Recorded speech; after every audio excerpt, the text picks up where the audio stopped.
The BAPS Mandir cultural precinct at Kemps Creek is well underway. This will be the biggest Hindu temple in Australia, and I think one of the best in the world. It will be the biggest Hindu Mandir in Australia. I'm very honoured to host it in the electorate of McMahon. It will be one of the best in the world.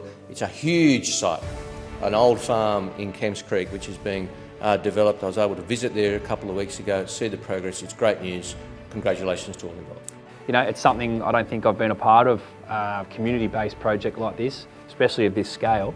So yeah, it's very impressive. We saw the drawings that relate to the structure only, but then when they put the whole presentation and we saw like the second phase of the building, it was incredible. Like the amount of architecture and details that has been put into the temples and all these statues and the gradient in the buildings. It was incredible.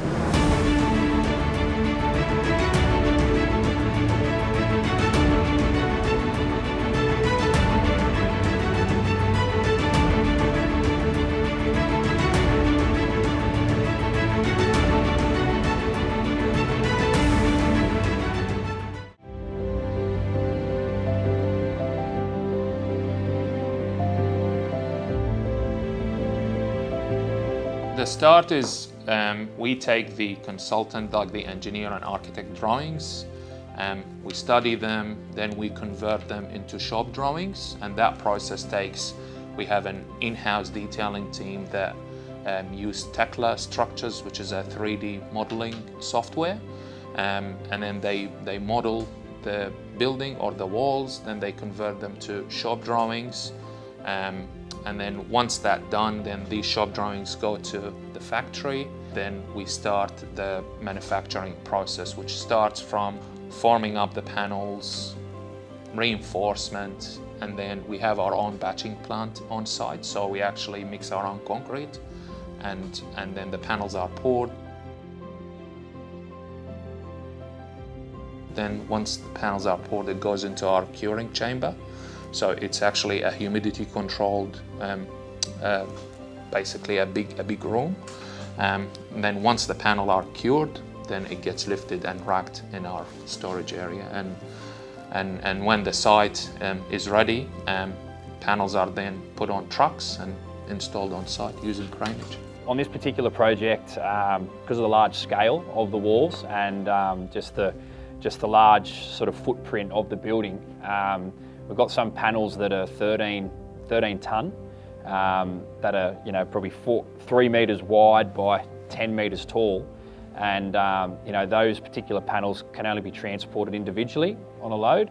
Then there's some loads that can actually be transported with 2 panels or 3 panels. The trucks travel with like a trailer with A-frames, and the precast sit either side of the frame, which then enables the walls to be transported, and then we lift them up. So we've currently used our 300 tonne mobile crane, and that's basically the primary crane that lifts the precast into position. So with larger panels, it probably takes about 20 to 30 minutes to install one of the larger panels. They need to use 2 cranes, so one franner and obviously the 300 tonne crane. That picks up the panels and rotates them, and then the 300 tonne crane will take the panel and drop it into the location. So this is very important when we're rotating the precast on the truck, that the franner can actually get itself in a position to be able to assist the main crane, but also move around the job, and do other lifts if we require them. So the truck will roll in after we rotate the panel up vertically and we lift it into position. A surveyor will mark out the actual location of the panels. You land the panel in position and we install propping. So the panels are pinned to the bottom, to the slab through dowel connections, and then the top is actually tied to the steel structure. Due to the sheer size of these panels, a large number of props are required. So prior to the installation of the metal plates, there were high props installed and also lower props. So once the plates have been installed, those high props can be removed. However, the lower props must remain as they're supporting the panels until the slab has been installed. Once it's all constructed and tied to the slab and the and the steel structure, then it's just basically one big wall that is connected on all sides. Precast panels are broken into two buildings. There's the Saba Hall and then the kitchen and dining building.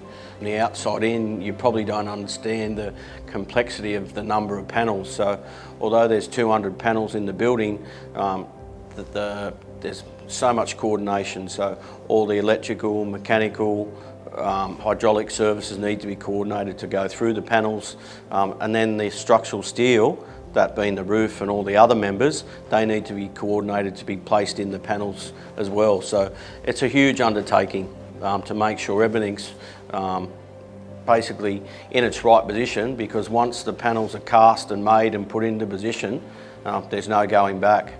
From an architectural and a compliance perspective, the exterior wall, that has some different linings on the inside, so that allows for different acoustics and fire rating linings, where the internal linings falls under a different category, but essentially the same panel, but when the buildings are finished, they serve a different purpose. The panels obviously vary between, the external panels are very big. On average, they are about 20 to 25 square meters each. Internal panels, obviously, due to the height, they are slightly smaller. For the entire project between the Saba Hall kitchen building and the landscape building, there's around 500-600 panels.